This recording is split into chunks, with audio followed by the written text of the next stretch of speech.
Hey, Peeps Galucia here, and today I'm going to be bringing you more Civilization 5, the second part of this series.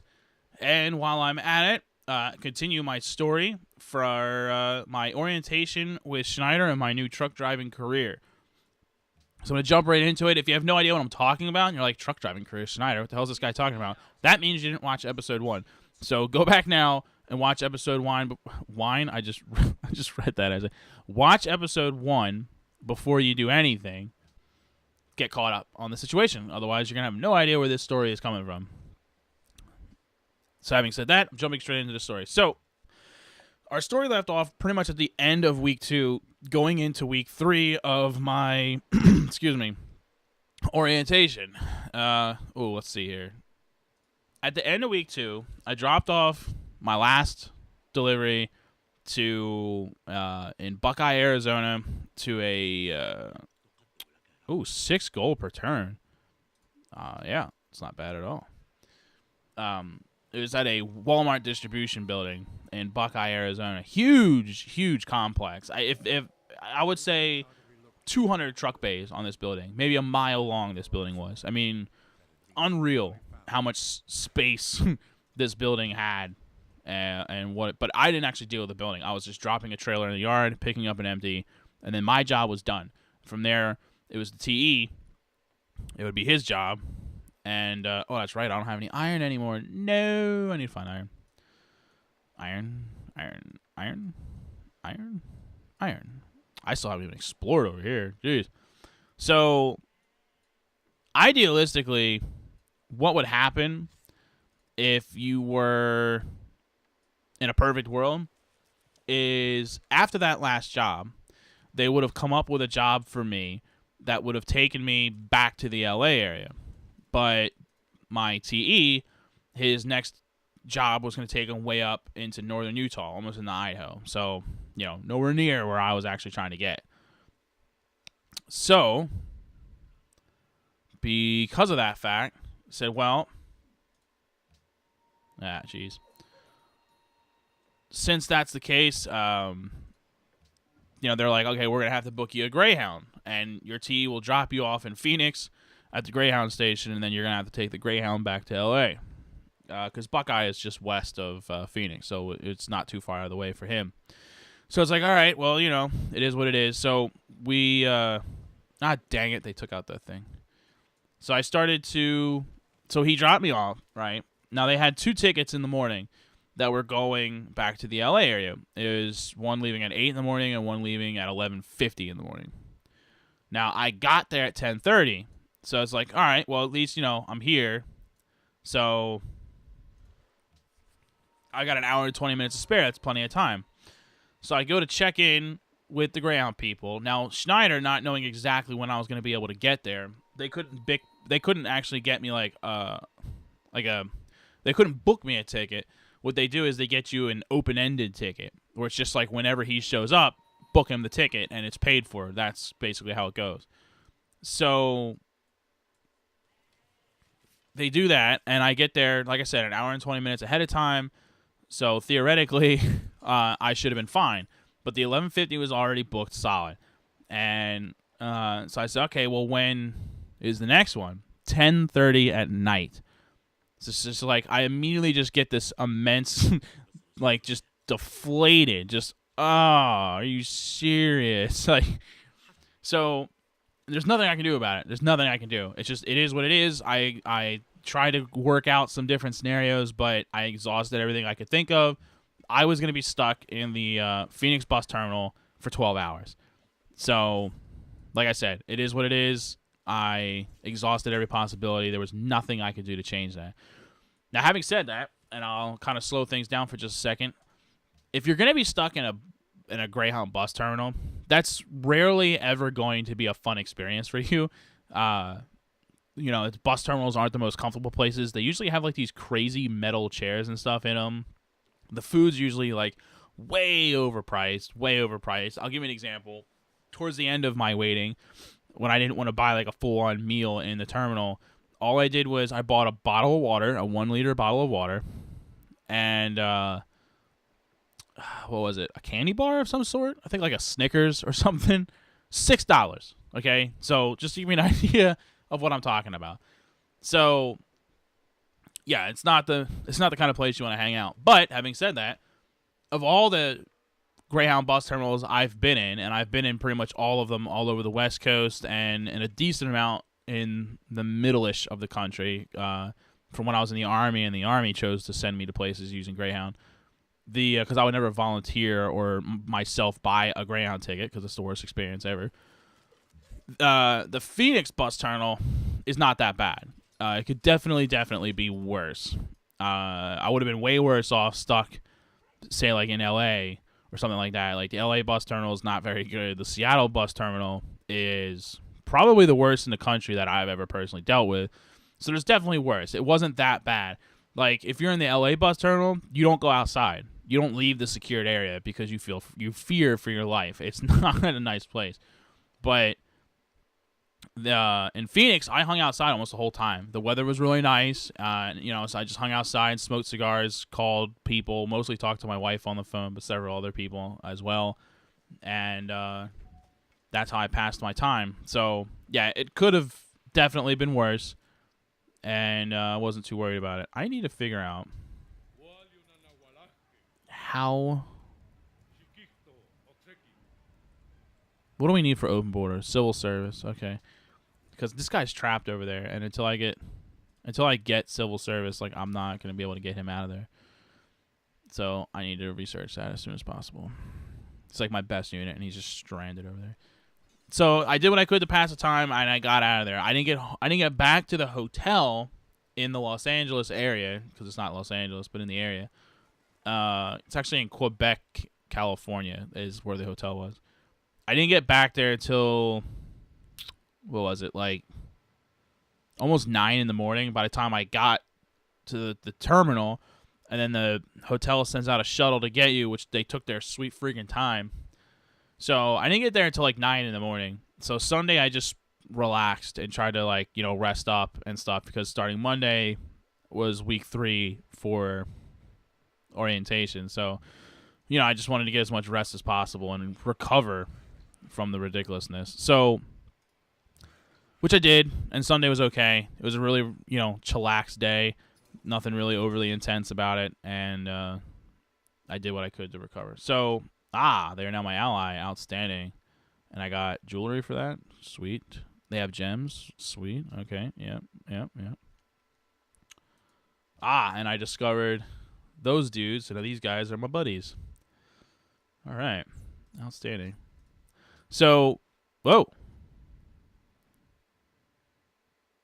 Yeah, well, whatever. Your city floods. So, starting Monday was the last week of orientation. The last day of orientation, it's really just Monday through Wednesday is the actual, like, classroom stuff. So in week 1, we did all the hard skills, which is everything that has to deal with, like, the actual truck, driving the truck and all that kind of stuff. But on week 3, back in the classroom, now we're dealing with what's referred to as the soft skills. So the soft skills are mostly it's map reading. It's mostly just using the computer system in the truck. So I'll break that down for you really quick. The system in the truck is called a Qualcomm. Is it's a device that it's a touchscreen device. It's mounted into every Schneider truck, and what that does is it's everything. It's your lifeline to the company.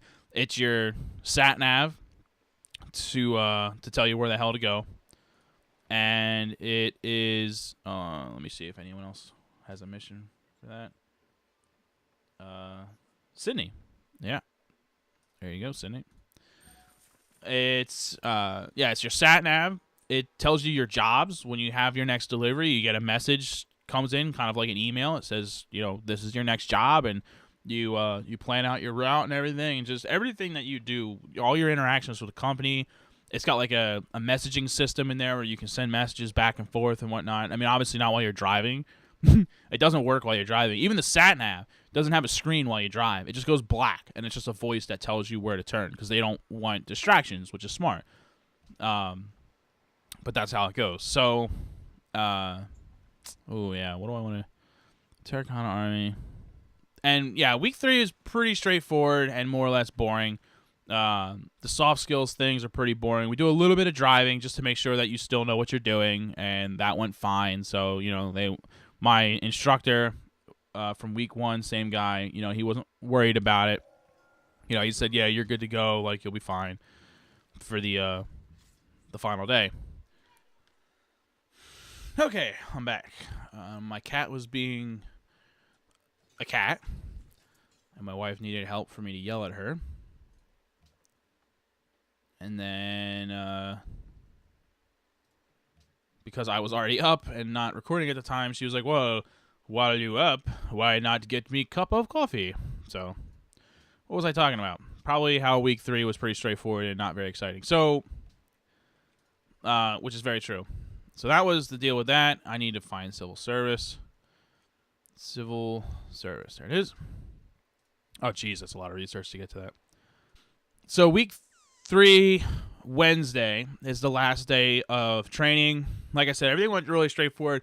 I took to it very well. I'm not trying to brag or anything like that because it's just a weird thing to brag about. But I'm just saying, like, it wasn't a problem for me. I was able to go through the material pretty easily. It was basically a computer. I mean, it runs off of Windows XP, so I mean, it's basically a computer, and it, like I said, it's pretty straightforward. And I took to it well. Not everybody took to it as well, but that freed me up. I had a lot of spare time at that point because I understood what was going on. So I would quickly do the assignment they would give us, and then I would go around and help my fellow classmates out and get them to figure this stuff out so that, no one's left behind. We don't want anyone failing or anything like that. So, yeah, it went well. And Thursday is then the test. So, Thursday, the last day, it's a test, and that's what they're doing. They're testing you based on about everything that they taught you so far, and it's basically a job. What they do is the test involves everything that you would have to do for this job. So, you're sitting the first part of the test, you're on the computer, the Qualcomm, and you're sitting there, and it's just like, okay, and they send you a job, and then you get it, and you have to plan the trip and do all the things that you would normally do in the computer when you first get sent a job, and then you go out into the truck, and you inspect the truck, and you couple a trailer, you go out for a drive, you come back, you park the trailer in a tight spot so you can prove that you can do that, and then you uncouple the truck, you do a post-trip, you go back into the classroom and do all the stuff you would do at the end of a job on the computer. So you're literally just simulating everything that you would do on this computer system when you are actually doing the job. And I thought it was a really good test. I thought it was very well thought out, and it was a really good way to test people because, again, it's just, this is my job. So if you can pass this test, you should theoretically be able to do it out there in the real world. And I maxed out the score. I did fine. It worked out great, so that was good. Let's see, golden age or happiness. Well, my happiness is in the shizzler right now, so do that. So yeah, everything went really good, and I was really happy with the outcome. So I'm gonna buy a unit since he's gonna be making duplicates of all my units. A chariot archer. When do I get my my camel archer things? Those are what's up. We'll buy a spearman. So, yeah, I maxed out my score, and that was that. So I'm good to go. You pass, boom. So now this whole time, this whole week whole 3-week period, like I was talking about in the last episode, is basically an interview. Now this whole time I'm getting paid, but I'm getting paid a daily salary to participate in the orientation. After the orientation's done, that's, you no longer get paid like that. You get paid by the mile. Every mile you drive, you get an X amount of whatever. It's a 3-week long interview, basically. You pass, and now you're officially a Schneider driver. So I'm officially a Schneider driver at that point. So when that's all said and done, the goal is to get you back to the house, your home, visit your family. You've been away for 3 weeks at this point, so, go home, visit your family, and all that good stuff. Then from there, you're going to, where did I see that? thing way over there. Holy crap. 20 turns to get there. Hardly seems worth it. Oh, well. You take a few days off, and then you go to wherever your home base is, your operating center. That's like the closest one to where you live. For me, it's Portland, Oregon. And you'll get assigned your first truck, and they'll give you your first job, and you get out there, and you start doing it and making them monies. So that's what's going to happen from here. So to wrap up the story, once again, I had to take a Greyhound all the way to hell home. But it went pretty flawlessly. There were no major malfunctions like the trip down. So, I mean, it was still a Greyhound trip. It was still pretty miserable, but there was no disasters. That made it even worse. So at least it had that going for it. Stretching. Losing grasp on Sunday. Oh, no. So I got home. That day, before I even left, I talked to my operating manager, who's like one of my major bosses for Portland, and then my direct supervisor, who's below the operating manager and my direct supervisor. Talk to him to find out what the deal is from here. So, you asked me, like, okay, when do you want to start? Now, I want to start, I want to have a couple days at home, but I don't want to have too many days at home because now I'm not getting paid. I'm done with orientation. There's no more money until I get out there and start driving my vehicle. So I was like, well, I need to get some freaking money. So I want to get out there and get paid, but, you haven't seen your family in forever, so you don't want to, rush onto the road. So, like 2 or 3 days at home would have been fine with me. But this Tuesday night, because it's after sunset, is Passover. So really quick, if you don't know, for whatever reason, Passover is a Jewish holiday, and it's like the main Jewish holiday. It's like the big one, okay? It's the biggest of all the Jewish holidays, and even like for a lot of Jewish people that don't strictly follow or don't celebrate all the holidays, because there's a lot of Jewish holidays, this is the one that everyone observes and celebrates and does the whole traditional thing for it because it's the big one. So I told my DBL who's the supervisor guy, I said, I'd really like to be home on Tuesday. And I understand that keeps me home a little bit longer than maybe everyone would like, but, it's Passover, and it would be great if I could be home for that, which he was fine with. So the deal is I'm home till then. So I had 4 whole days at home, which is great because hopefully that means that I can spend some time, besides obviously spending as much time as possible with my family and everything else, that I can spend some time working on YouTube stuff. And that's what I'm trying to do now, is record all of these Civcraft videos to my laptop and just leaving, like the raw files on my laptop, so that while I'm out on the road and I have my downtime and I have nothing better to do, hopefully I can utilize that time to edit and render these videos, and I can start uploading them for you whenever I get a chance to grab a hold of some decent internet. So at least decent enough to upload a video. So that's the plan. And so that leads into what happens to YouTube from here.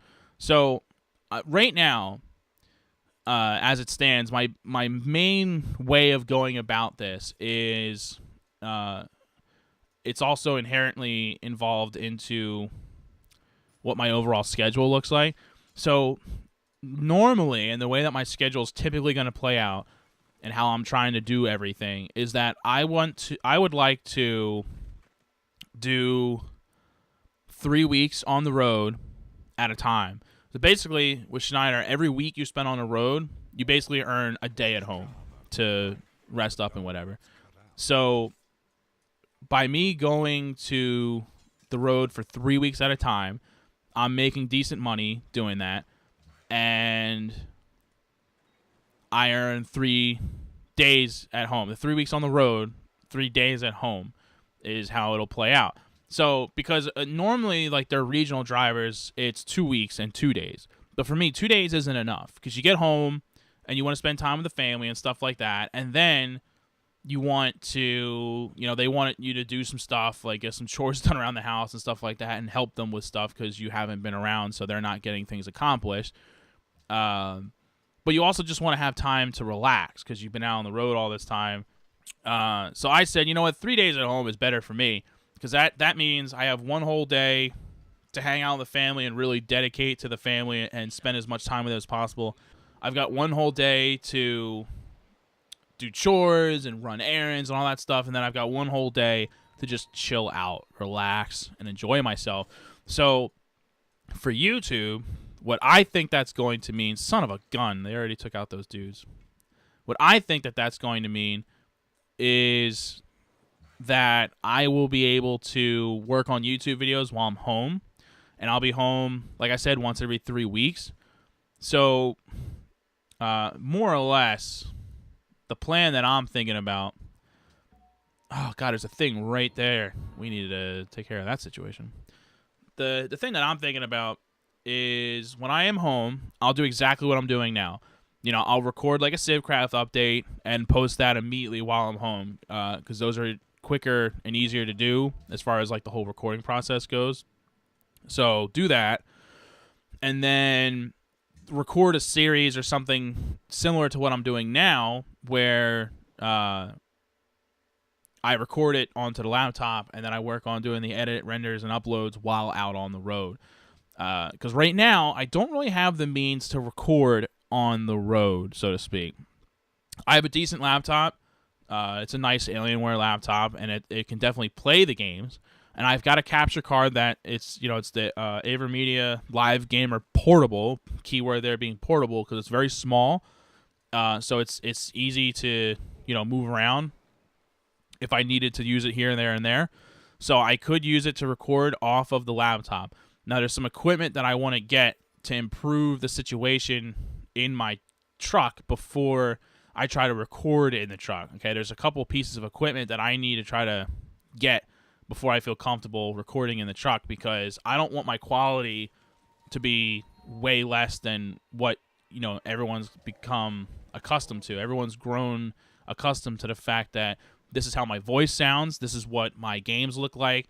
I've put a fair amount of effort into trying to make it so that my games are good looking. My videos are strong. I want to bring you quality stuff. And if I started recording in the truck now, it's not going to be quality stuff. It won't be my A game. So I'll do what I can to record at home and then post while I'm on the road. Eventually, that will not be the plan. Eventually, the plan will be to record in the truck. And that way I can record more frequently.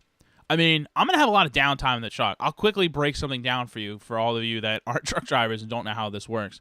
So, for my non-truck drivers, there's a lot. The truck driving industry as a whole, very heavily regulated, incredibly heavily. It's one of the most regulated industries in the country, if not the most heavily regulated. It may very well be. It's insanely highly regulated.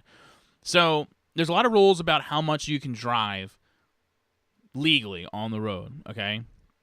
I can only legally drive a certain amount of time every day and a certain amount of time in a given week, in like a 7 or 8 day period, before I max out on my time and I literally just have to stop driving. Because at some point they're going to, you got to stop driving. You've been driving too much. So, let me get that spearmint up in that guy's face. So, because of that limitation, it's not like the cliches. And I mean, back in the day, I'm sure it was like this with the cliches of the truck driver, drinking tons of coffee or taking speed pills or whatever to just keep driving, and he's on the road like 20 straight hours. So you can't do that now. It's insanely illegal. So there's a lot of downtime. I mean, every single day I will have at least several hours in the sleeper berth of my truck where I have nothing better to do. You can only sleep so much. And every single day you're going to have a bare minimum of 10 hours off. Bare minimum, because that's the legal requirement, 10 hours off before you can drive again. And I don't sleep for 10 hours. So, even on those days, you're going to get at least a couple hours to just do whatever. But even, there's going to be plenty of other days where I'm going to have to sit for 14 hours before I leave, because that's when it makes sense to leave based on where I'm going and so on and so forth. When you do your trip planning, it's like, I don't need to leave until this time in the morning. So I'm going to hang out for 14 hours at this particular, truck stop or whatever. So, that's how the system works. And because of that, I have tons of downtime. So with that downtime, I definitely plan on doing as much as I can with YouTube. It's ironic, but now that I have this new career and stuff, it's possible that I could be posting more regularly than I was before I had this career, because I'll have tons of downtime. I'm not at home where I have to deal with kids and help the wife with this and that. It sounds kind of bad when I put it like that, but it's true. I'll have tons of time now to do whatever it is I got to do. So eventually, when I get the equipment, it will be a lot better. Like this microphone that you hear me talking on that I have hooked up through a USB audio interface and all that stuff, I'm going to set this up in the truck. I need some specific equipment to be able to do that, so that's safely set up, because the truck's bouncing around and whatnot, and that can damage things. So to be able to safely do that, I need to purchase some equipment. It's going to cost a little bit of money that I don't necessarily have right now, but after a month or two of working and I've got spare monies from my new career, then yeah, I'll be able to easily get that equipment and record in the truck. In the meantime, I'll record at home. I'll post as much as I can. But the moral of the story here, while I wrap this all up, is that there's no need to be concerned about the future of Galucia and YouTube. It is alive and well. I don't anticipate having any issues in the foreseeable future. That's a good idea. I should just build a road, since they're not doing anything. Definitely going to be able to keep the videos coming, and we're gonna make the most of everything here. And eventually, like I said, the situation will improve. I'll have a decent setup for like the next year or so. My long-term plan is at the end, in 11 months from now, I plan on purchasing my own truck, continue to work for Schneider, but as an owner-operator, which gives me a lot more flexibility, lets me pick the jobs that I want to take, so on and so forth.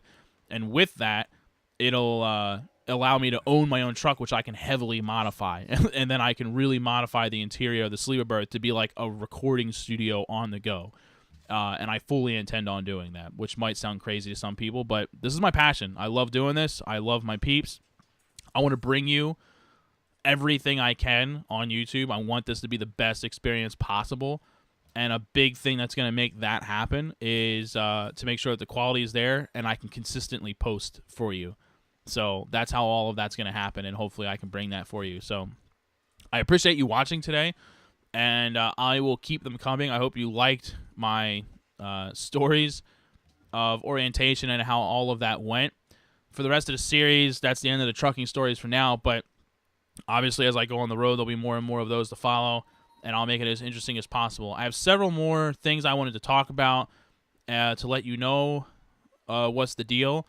So since I didn't get to it in this episode because it's way over time, and I wanted to finish my story about orientation, the next Civcraft, or either a Civcraft update or the next episode of this, something that posts around the same time as this, is going to have more updates about what I wanted to let you know about for some other things. There's some people I have to thank about stuff, and some other video type things that are coming down the pipeline I want you to know about. So all of that stuff will be getting announced in other videos. So just, keep an open ear and watch all the videos that are coming out to get the full picture and link everything together. So thanks again for watching and continuing to support me. I will see everybody next time. Later.